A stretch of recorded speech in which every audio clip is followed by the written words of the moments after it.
What's up, Guardians? Profane here. Thanks for checking out the video. As we've progressed through each chapter of Heresy, Bungie has continued to deliver quality artifact mods.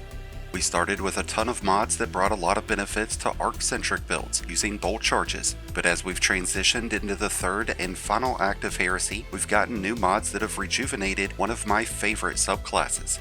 With the addition of Vile Weave and To Shreds You Say, Strand-centric builds across the board have gotten significantly stronger, which is great news for Strand Titans especially. With several top-tier exotic options to build around, the Berserker Titan has never been stronger than it is right now.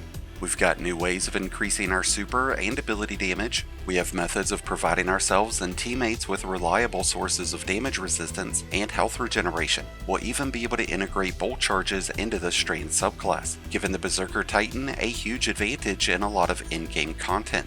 And today we're going to be exploring the best possible way to build into this subclass. We'll be looking into a few different exotic armor options that will come in handy right now, along with some of the best weapon loadouts, class tree options, and artifact mods that you'll want to be using.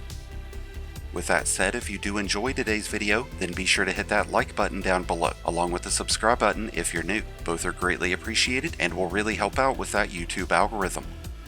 One of the greatest benefits in using the Strand subclass as opposed to Prismatic is the availability of Banner of War. This Strand exclusive aspect provides several key benefits that will come in handy whenever running team or solo content.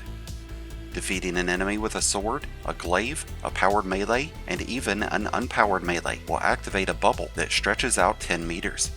When this banner is active, you will receive small bits of health every few seconds, and so will teammates who are within range. When the banner is at 1 stack, it provides 20 points of health every 2.5 seconds. But once it reaches 4 stacks, those pulses will come out every second. When the banner gets activated, you'll have flavor text on the screen, letting you know exactly how many stacks you're at. Any final blow from you or teammates who are within the banner is going to contribute towards additional banner stacks, and this can be extended for as long as 30 seconds. Along with health restoration, the banner grants us with a sizable bonus to the damage of swords, glaives, and even our melee. We'll gain a 40% increase with powered and unpowered melees, a 25% bonus in glaive damage, and a 10% increase in sword damage, but those effects will be reduced whenever using the Worm God Caress and the Synthoceps. Banner of War is the closest to a Well of Radiance that Titans could have, and it really helps this subclass excel in close range combat. So whenever using a Berserker Titan, you will need to be light on your toes, because it's all about playing aggressive with this one. And to facilitate that paradigm, we have another Strand exclusive aspect called Into the Fray, which provides us with our first source of woven mail. Whenever we pick up and throw a tangle, a pulse of health will be sent out, granting us and allies with 15 health points. This also grants woven mail whenever that tangle is destroyed. When woven mail is active, you'll gain a 45% bonus in damage resistance, which will last for 10 seconds. This will stack on top of your character's overall resilience, as well as other resistance bonuses provided by artifact mods, weapons, and other sources. Woven Mail provides such an incredible advantage in terms of survival, and we're going to be able to re-trigger it continuously. When Woven Mail is active, we will gain a 300% bonus to the regeneration rate of our melee energy, and that's going to play a significant role into how this build synergizes with our seasonal artifact. When we perform our powered melee, enemies will become severed, neutering their damage output by 40%, which makes Woven Mail's damage resistance feel even stronger, and by severing enemies, we'll be able to trigger the benefits of several new artifact mods. With the Vile Weave mod equipped, we'll be able to sever enemies whenever we hit them with our Tangle, which means we're going to be able to trigger those severing effects onto enemies with our Frenzied Blades, our Tangles, and any weapon that comes with Slice or Tear. And with the To the Shreds You Say mod equipped, dealing damage to severed enemies will cause those enemies to become unraveled. Unraveled enemies will take continuous strain damage over an 8-second time period, and with the upgraded version of this artifact mod, unraveling projectiles are going to deal 10% extra damage, 25% extra damage when that enemy is severed. And that benefit carries over into the Unraveling Orbs mod, which grants unraveling rounds to Strand weapons whenever collecting an orb. An additional benefit that we gain with the To the Shreds You Say mod is that it comes with a modified version of Into the Fray. When severed enemies are defeated, Woven Mail will be granted to all nearby teammates, and 15 points of health will be applied. So with these new mods equipped, we're extending on our ability to keep ourselves and teammates alive, to keep our enemies' damage reduced, and to inflict a lot more damage with our own abilities and weapons. Another way that we'll be able to crank up our own damage is going to be by using the Limit Break mod. Whenever we have Woven Mail active, our super is going to deal 30% extra damage, allowing us to shred through those stronger enemies like champions and bosses. As I mentioned before, we do intend on incorporating bolt charges into this build. With the use of the Photonic Flare mod, whenever severed enemies are defeated with arc damage, a blinding explosion will be set off, and with the use of the Dielectric mod, we'll gain stacks of bolt charges as we defeat arc debuffed enemies, which includes those that are blinded, which means we just need to equip an arc weapon. Once we've built up 10 stacks, a bolt charge will be set off whenever using any of our abilities, and that does include striking enemies with tangles. And with the Flashover mod also equipped, those bolt charges will deal 150% extra damage. Even though Limit Break provides us with a good amount of bonus super damage, I find it to be a better idea to make use of the Defibrillating Blast mod whenever we have a lot of champions present. This way bolt charges will be triggered whenever those champions are stunned. Nearby enemies will be jolted in the process, and we're going to gain 55 health points each and every time. This mod is going to be most beneficial whenever running activities like Grandmaster Nightfalls. The last artifact mods that we'll be mentioning have a direct correlation to our choice in weapon loadouts. The Nobel, Dreadful Finisher, and Gold from Lead mods provide us with unique opportunities to regenerate ammo. The Nobel mod would benefit legendary Glaives, which are already getting a buff in damage thanks to the banner. With Glaives also gaining the ability to stun unstoppable champions, you'll find a great deal of success out of using Glaives like Refusal to the Call, the Rake Angle, Nezaric's Whisper, or Forthcoming Defiance. Dreadful Finisher will provide that special ammo whenever performing finishers on high value targets, and by pairing either of these up with Gold from Lead, we'll be able to generate extra heavy ammo whenever special ammo bricks are created.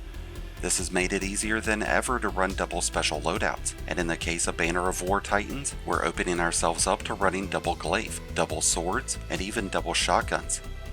We'll make it even easier to run these loadouts whenever pairing these artifact mods with armor mods like Reserve, Finder, and Scavenger, and weapon mods like Special and Heavy Ordnance. Now that we know what artifact mods we're using, let's talk about what fragments we've got equipped. We're only going to be able to equip 4 fragments, so we're using Thread of Fury and Thread of Generation with the intent of improving our melee and grenade regeneration.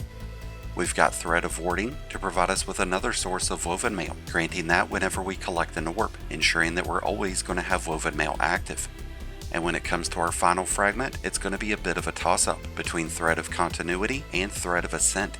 Both of these provide amazing benefits, but both are circumstantial. Thread of Ascent reloads our equipped weapons whenever we activate our grenade, so if we need to lay down a bed of sustained fire during damage phases, then this would really help out. But by using Continuity, we'll extend the duration of Unraveling, Suspension, and Severing, which would be more beneficial in activities like Nightfall and Lost Sectors. Now that we've addressed our artifact mods, our fragments, and aspects, let's dive into the best exotic armor and weapons that will help this Strand Titan excel here in Heresy.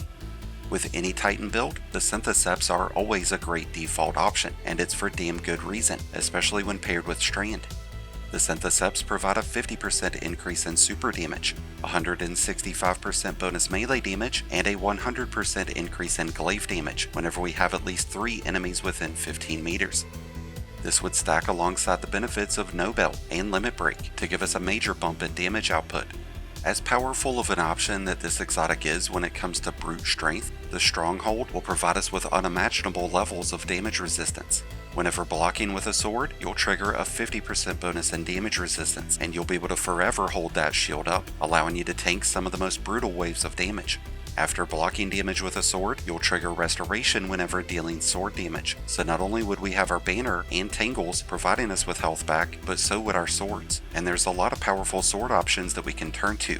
The Abyssal Edge is a standout option when it comes to Strand energies, but there's also the Dragon Cult Sickle, a caster sword that would give us some range. The Lament has a lot of natural synergy with the Stronghold, and it comes preloaded to handle barrier champions, which would make it a great option to use in a lot of Grandmasters. But the Ergo Sum is by far one of the best options, and that's largely in part to do with Arc Conductor.